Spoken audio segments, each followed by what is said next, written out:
क्या बताया बैटरी, यहाँ पे रिलेशन दे रखा है कि बैटरी बनाते कैसे हैं। तो ये एक बड़े क्लास में जाओगे तो उसमें बहुत अच्छा खासा डायग्राम बना के समझाया गया है, मगर मैं सिर्फ उसका रिलेशन बता देता हूँ। दे रखा है एनसीईआरटी में। क्या दे रखा, पोटेंशियल। इस पे बैटरी पे कितना पोटेंशियल डिफरेंस होगा, तो ये डिपेंड करता कितना चार्ज इस पे स्टोर हुआ है, कितना चार्ज को स्टोर किया गया है, उस पर डिपेंड करता है कितना इसका पोटेंशियल होगा। जितना ज्यादा चार्ज को स्टोर करेंगे उतना ज्यादा पोटेंशियल होगा। कितनी बात सुनाई। तो पोटेंशियल, वर्क डन, इन दोनों में रिलेशन दे रखा है। क्या दे रखा है, V is equal to cube W by cube. ठीक है, V होता पोटेंशियल डिफरेंस, W होता work done to deposit the charge on the plate. ठीक है, और ये चार्ज है। अब मैं इसको थोड़ा अलग से समझाता हूं। मान लो ये एक प्लेट है, मेटालिक प्लेट है। ठीक है, इस पे कोई भी चार्ज नहीं है, कोई भी चार्ज नहीं है। एक चार्ज को लेके आया मैं यहां से, पॉजिटिव चार्ज को लाके यहां रख दिया। कितनी बात समझ में आई। यहाँ जब एक पॉजिटिव चार्ज को ला रहे थे तो यहाँ कोई दूसरा चार्ज नहीं था, तो बहुत आसानी से इसको ला के रख दिया। जब ये एक चार्ज यहाँ आ गया तो ये इसका अपना एक फील्ड हो जाएगा। ठीक है, पॉजिटिव चार्ज का फील्ड हो जाएगा। अब दूसरा पॉजिटिव चार्ज लेके आना चाह रहे हैं यहाँ पे, तो जब इसको लेके आएंगे तो ये पॉजिटिव है वो भी पॉजिटिव है, दोनों में रिपल्शन होगा, दोनों में रिपल्शन होगा। Same charge repel to each other, opposite charge attract to each other. अब इसको पॉजिटिव चार्ज को जब लाएंगे यहाँ पे दूसरे वाले को, तो यहाँ तो रिपल्शन हो रहा होगा, लेकिन हम उसको क्या करें कि नहीं नहीं ये एनर्जी हम तुम्हें दे रहे, इसके यहाँ पे एनर्जी देकर रोक दिया। यहाँ पे नहीं समझ में आया ना। एक फाइटिंग रिंग है, एक फाइटिंग रिंग, रिंग तो देखा होगा जिसमें बॉक्सिंग लड़ते हैं। तो एक एक पहलवान है उस रिंग में खड़ा है, और एक हीरो है जो सिंगल हड्डी है, फिल्मों में, हिंदी फिल्मों का एक बता रहा हूँ। और वो जो सिंगल हड्डी हीरो है वो जा रहा पहलवान से लड़ने के लिए। तो कैसे लड़ेगा, वो भाग रहा है, तो पीछे से उसके जो सपोर्टर है उसको बोला नहीं चलो चलो, तो पीछे से उसको एनर्जी दे दे के या धक्का लगा के उसको ला रहे उसको, ताकि वो रिंग में चले। तो जाहिर है वो रिंग में आए लड़ेगा, वो कमजोर आदमी उसे दिख रहा कि मैं तो मार खा जाऊंगा, लेकिन फिर भी उसको या तो मोरल बूस्टअप है या कोई ऐसी वजह है जिस वजह की वजह से वो लड़ना चाह रहा है, तो वो एक बात होती है। ऐसे ही बताया कि ये जो चार्ज है इसके पास जाएगा तो रिपेल होकर धक्का मार के बाहर भेज देगा, तो इसको नहीं, इसको एनर्जी दे रहा है, नहीं नहीं तुम चलो रुको रुको, मैंने दबा के रखा है। जितना उससे, जितना उसका रिपल्शन हो रहा उतना हमें रिपल्शन हम फोर्स लगा कर रुक के रखे हैं, तो वो रुक गया जाके, क्योंकि हम उतना एनर्जी दे रखे हैं। फिर तीसरा को लेके आना चाहते हैं, तीसरे को लेके आना चाहते हैं, फिर वो पहले से दो है, दो का पहले से फील्ड बना हुआ है, तीसरा लाऊंगा तो और ज्यादा रिपल्शन होगा, और ज्यादा एनर्जी देकर उसको दबा के रख दिया। यानी जैसे जैसे हम लोग इलेक्ट्रॉन को इस पर डिपॉजिट कराएंगे वैसे वैसे हमें एनर्जी देते रहना पड़ेगा, और एनर्जी दे दे के यहाँ पे एक ज़्यादा एनर्जी स्टोर हो जाएगा। वो जो एनर्जी जहाँ पे पॉजिटिव है एक तरह का हो जाएगा, और जहाँ नेगेटिव है वो एक तरह का एनर्जी हो जाएगा। उन दोनों में डिफरेंस, पॉजिटिव का अलग एनर्जी है, नेगेटिव का अलग एनर्जी आएगा, उन दोनों में डिफरेंस हो जाएगा, और उसको हम लोग बोलते हैं पोटेंशियल डिफरेंस। तो ये जो हम लोग का चार्ज को स्टोर करते हैं, हमें वर्क डन करना पड़ता है। जैसे ये चार्ज यहाँ था, यहाँ से यहाँ लाया, तो अपने से तो आया नहीं होगा, हमने फोर्स लगाया होगा, यहाँ से यहाँ तक डिस्प्लेसमेंट किया, force into displacement work done होता है, और जितना वर्क डन होता है वही एनर्जी कहलाता है। ठीक है, work done is equal to energy. ठीक है, तो इसको एनर्जी देते हैं यहाँ पे स्टोर करने के लिए। तो जब हम लोग बैटरी पे चार्ज को स्टोर कराते हैं तो हमें वर्क डन करना पड़ता है। Work done per unit test charge is called potential. ये एक रिलेशन दे रखा है, कितना वर्क डन करेंगे एक यूनिट चार्ज को लाने के लिए, वो हमारा पोटेंशियल कहलाता है। ठीक है, अब मैं इसको मिटाता हूं। यहाँ पे एक क्वेश्चन का देते हैं, how much, how much work is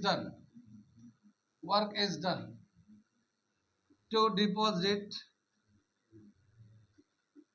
2 coulomb charge when potential is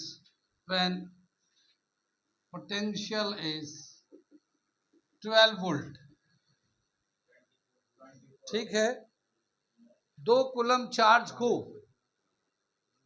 12 volt के अगेंस्ट में अगर जमा करना चाहते हैं तो कितना वर्क डन करना पड़ेगा। तो ये work done is equal to क्या हो जाएगा, इसको सॉल्यूशन कर लेते हैं हम लोग। Work done is equal to Q into V। Potential तो 12 दे रखा, चार्ज 2 दे रखा, 24 यूनिट क्या हो जाएगा इसका, वर्क डन का यूनिट ये दे रखा हमारा पोटेंशियल का रिलेशन। आगे चले, यहाँ पे पोटेंशियल होता है और यहाँ पे चार्ज चलता है। चार्ज जब चलता है तो हम लोग बोलते हैं करंट चल रहा है, ठीक है, जब चार्ज चलता है तभी तो हम लोग कहते हैं करंट चल रहा है। इतनी बात में अगर हम लोग यहाँ पे पोटेंशियल देते हैं, ये यहाँ से पोटेंशियल प्रोवाइड कर रहा है 10 वोल्ट का, मान लो यहाँ पे करंट चल रहा है 1 एम्पियर का, जब 10 वोल्ट देते हैं तो 1 एम्पियर का करंट चल रहा है। अगर मैं इसको 50 वोल्ट कर दूंगा तो करंट बढ़ेगा या घटेगा, करंट बढ़ जाएगा। क्या है, करंट को कैसे डिफाइन करता है, rate of flow of charge in a conductor is called current. Rate का मतलब क्या था, कितना चार्ज एक सेकेंड में एक particular area of cross section को क्रॉस कर रहा है। अब जैसे 10 वोल्ट पे था तो मान लो हल्के हल्के चार्ज चल रहा था, तो थोड़ा चार्ज क्रॉस किया, उसके हिसाब से 1 एम्पियर करंट हो गया। अब जब 50 वोल्ट करेंगे पोटेंशियल डिफरेंस, तो करंट चार्ज का स्पीड बढ़ जाएगा, तो ज़्यादा चार्ज आएगा तो करंट बढ़ जाएगा। अगर हम लोग 100 वोल्ट कर दे तो करंट बढ़ेगा या घटेगा, और बढ़ जाएगा। अगर 200 कर दे तो पोटेंशियल करंट बढ़ेगा या घटेगा, और बढ़ जाएगा। तो क्या देखा गया है कि बैटरी का पोटेंशियल जैसे जैसे बढ़ाते हैं वैसे वैसे वायर के अंदर करंट बढ़ता जाता है। चले हम लोग कितनी बात में, इसी को हम लोग कहते हैं ओम्स लॉ। ओम्स लॉ किसको कहते हैं, जैसे जैसे हम लोग पोटेंशियल को बढ़ाते जाएंगे वैसे वैसे करंट इन द वायर बढ़ता जाएगा। 10 वोल्ट था तो उस वक्त एक करंट था, जब 50 वोल्ट किया तो उस वक्त करंट बढ़ गया, 100 करेंगे तो और उससे करंट बढ़ेगा, 200 करेंगे, जैसे जैसे हम लोग पोटेंशियल को बढ़ाते जाएंगे करंट बढ़ता जाएगा वायर में, ठीक है। इसी को कहते हैं हम ओम्स लॉ। ओम्स लॉ को हम लोग यहाँ पे लिखते और बताते हैं डायग्राम बना के, ठीक है, Ohm's law.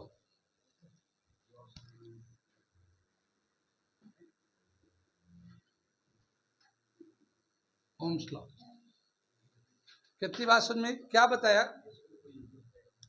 Potential is directly proportional to current, ठीक है। जैसे जैसे हम लोग पोटेंशियल को बढ़ाएंगे वैसे वैसे करंट बढ़ता जाएगा इस वायर में, तो potential is directly proportional to current, Ohm's law. इसी को हम लोग ओम्स लॉ कहते हैं।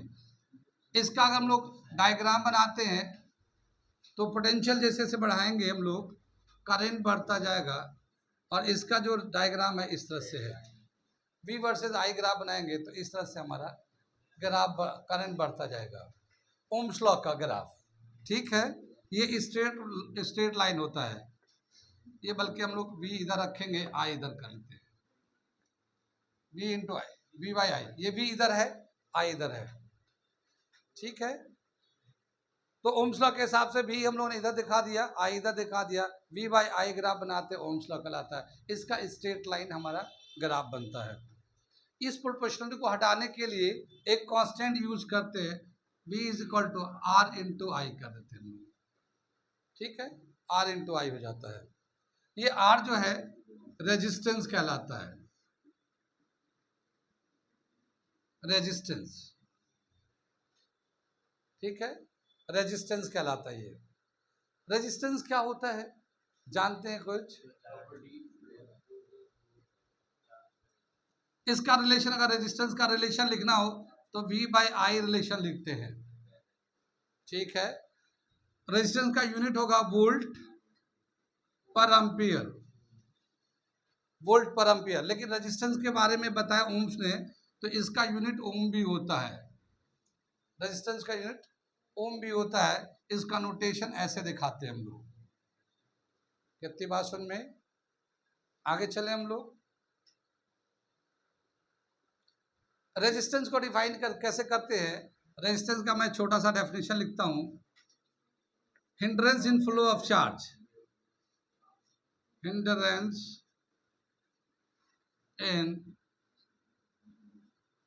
in flow of charge in a conductor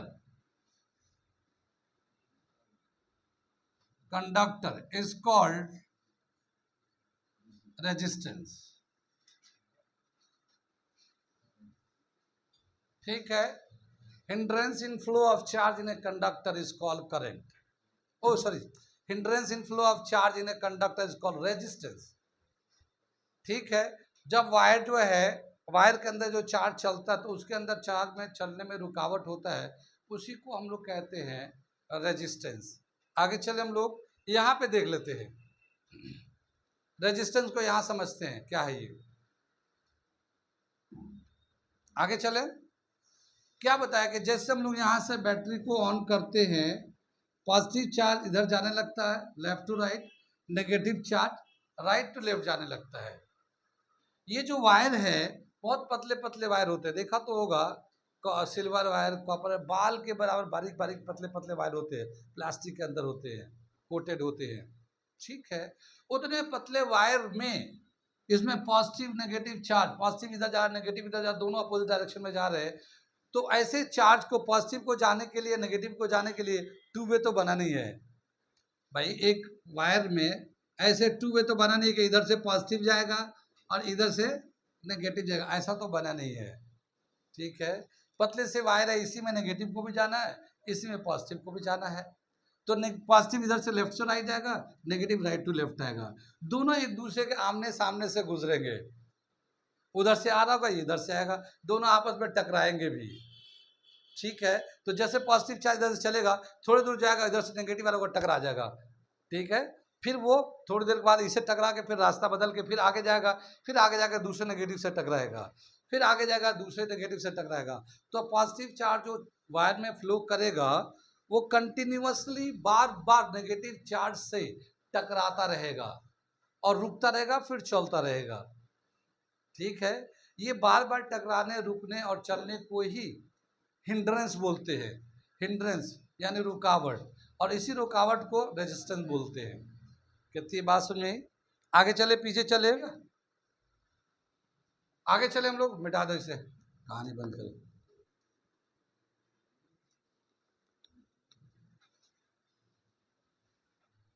क्या दे रखा ओम्स लॉ के बाद, ये हमारा ग्राफ दे रखा था। एक क्वेश्चन कर लेते हैं, बताया क्या, 20 volt potential is applied, 20 volt is applied across a resistance of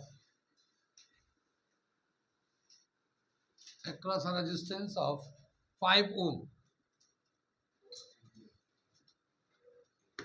What is the magnitude of current?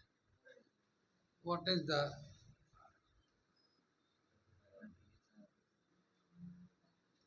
magnitude of current? ठीक है ना, कितनी बात सुन में, ये दे रखा है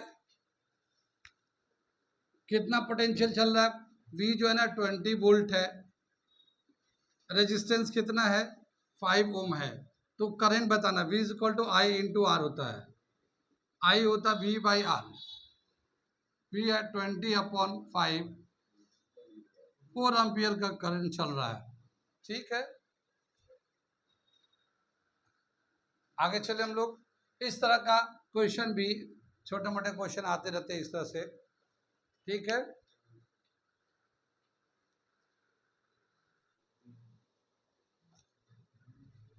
अगला एक क्वेश्चन दे रखा है, इसी तरह का क्वेश्चन मैं कराता हूं दूसरा।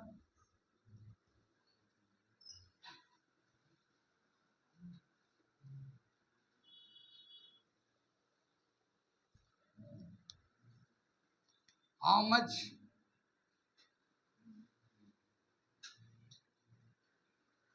current is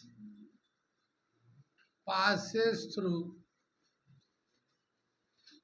a resistor of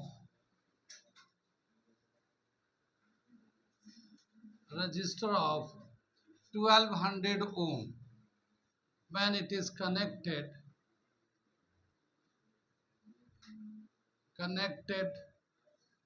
by 220 volt.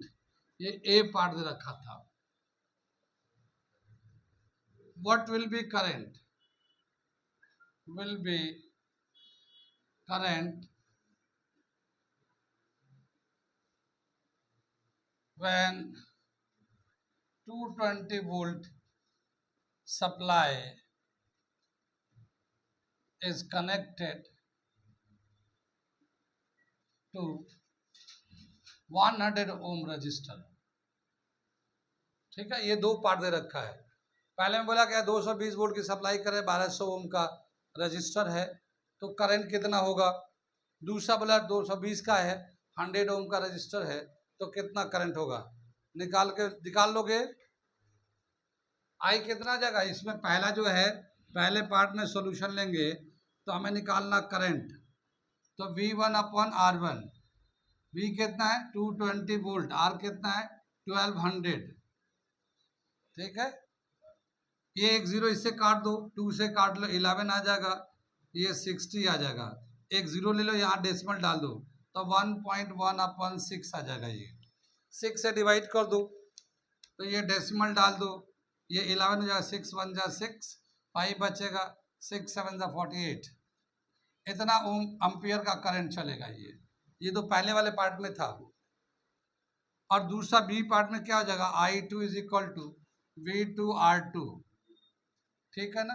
V2 कितना है 220 वोल्ट अभी भी है, 220 वोल्ट अभी भी है, लेकिन रेजिस्टेंस जो है ना 100 है। तो 2 के बाद डेसिमल लगा दो, 2.2 एम्पियर का करंट चलेगा। ठीक है, ऐसे में करंट निकालना है। ये तो बहुत आसान सा फॉर्मूला है। 120 मिटा दो, इसे मिटा दो।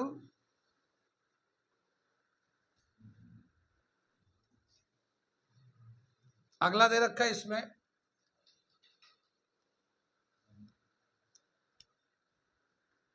4 ampere of current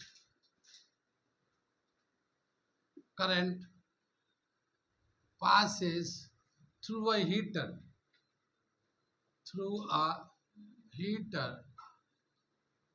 when connected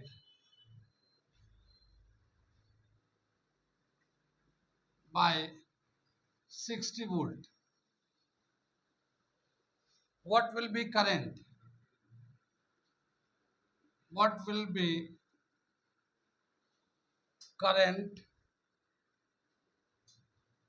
when it is connected by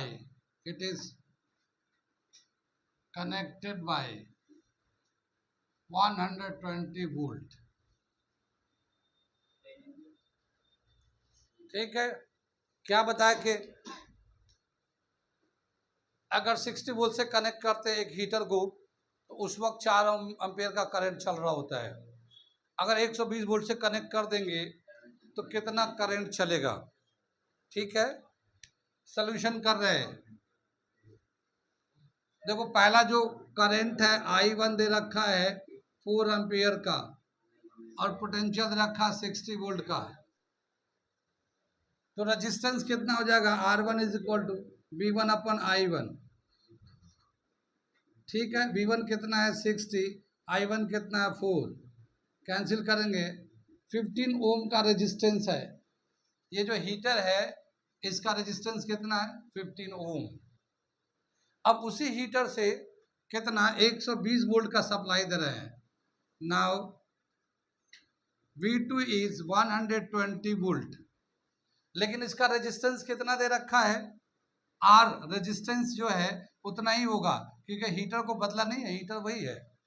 तो जितना पहले रेजिस्टेंस था उतना ही अब भी रेजिस्टेंस होगा। तो 15 ओम का रेजिस्टेंस है, तो करंट कितना होगा, I2 निकालना है, तो V2 अपॉन R1 ले लेते हैं। ये कितना हो जाएगा हमारा V2 120 अपॉन 15। कितनी बात में 5 से कटेगा, 5 3 जा 5 2 जा 5 4 जा 3 से काटो 8 एम्पियर का करंट चलेगा ये, ठीक है। ये एक ही हीटर है, एक हीटर है, उसमें पहले जो करंट था 4 एम्पियर का, जब 60 वोल्ट की सप्लाई था तो उससे उसका रेजिस्टेंस निकाल लिया, उस हीटर का रेजिस्टेंस उतना ही रहेगा। अब हमने पोटेंशियल बदल दिया, तो पोटेंशियल बदल दिया तो पोटेंशियल तो ये हो गया, मगर उस रजिस्टर का हीटर का रेजिस्टेंस इतना ही था जो पहले था, उसको यूज करके दोबारा से करंट निकाल दिया, तो अब करंट होगा 8 एम्पियर का। कितनी बात समझ में? आगे चले,